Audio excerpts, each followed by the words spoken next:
Hi all, hope all is well. On today's video, I'm going to show you how to distill drinking water from seawater using the jar method. Now, I've done quite a few videos on this method, and lately I've been trying to improve the method by taking suggestions from the viewers and applying it to the real world. So this here is our control unit. This is the basic unit, and it's just a jar of seawater inside a larger jar, as you can see here. And the idea is, as the sun hits the water in the center jar, it evaporates out and charges the jar during the day, and then during the night when it gets cool, the cool air passes by the edge of the jar, and the moisture that's in the air, the evaporated moisture, recondenses and falls to the bottom of the larger jar, so the outside of this jar. And by doing that, I should be able to collect distilled drinking water from seawater. Now, I have proven that the method is definitely feasible. It actually works, and of course I'm not the first person to actually have done this.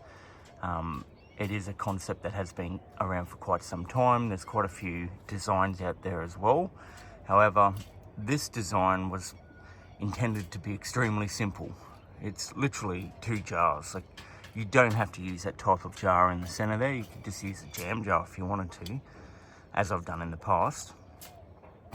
And the idea is there's a limited number of parts involved in this. It's not meant to be very technical, but the results are meant to be feasible, so you're meant to get something from it.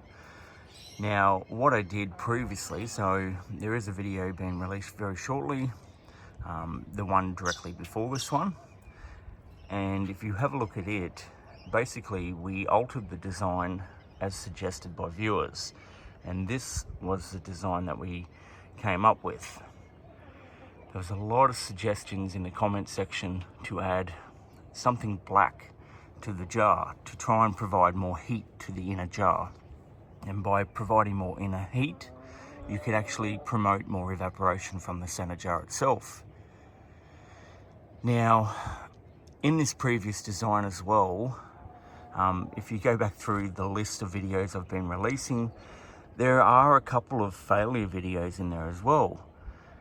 Because what I found was, after 3 or 4 days of processing this, I ended up finding that I was getting more water from the clear jar than from the variation, which is pretty odd, because all logic would say that by having something black in there, you promote more evaporation. By promoting more evaporation, you're promoting more moisture in the atmosphere of the larger jar, and then during the night you should in theory get more moisture out of it, recondensated distilled drinking water. But that wasn't the case, and I thought that there may have been a problem with it. So in the previous video, the one before this one, it has failure written on it. I've actually gone ahead and I've actually taped the units down, so made sure that the lids were tight using tape. And not only didn't that actually work, which it definitely didn't, because the clear jar still won, but it added a taste to the water as well. You could taste the glue from the sticky tape in the water, and no one wants to be tasting glue from sticky tape in their water, in their drinking supply. So as it stands, the clear jar with a smaller glass jar of seawater inside it is so far the winner. In fact, it put out 12.5 mil of moisture compared to the 10 mil that the black jar variation put out. So what we've done now is we've made another variation. So it's exactly the same concept. We're going to keep the control the same, except we've filled it up with more water, as you can see there. We're going to leave it for 3 or 4 days. It doesn't matter as long as both jars are left in the same environment for the same period of time.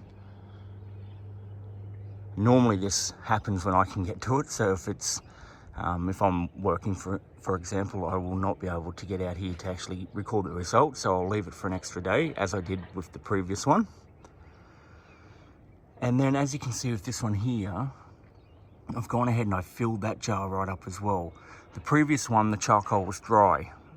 This time I filled it all the way up with seawater, right up to the top. In fact, it fizzed and it was quite interesting to watch. There must have been quite a bit of carbonate in the actual charcoal itself.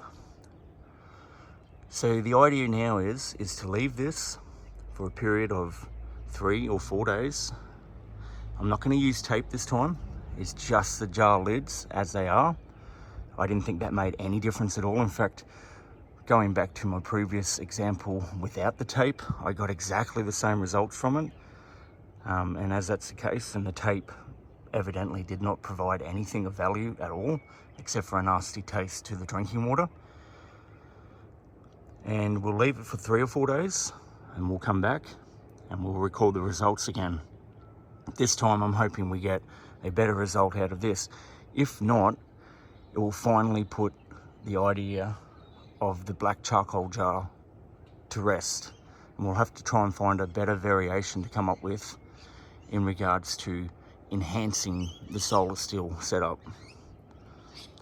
And that's it for today's video. Thanks for watching. If you enjoyed it, if you got any value out of it, please give it a thumbs up. Please subscribe. Until next time, thanks again. Cheers. Bye.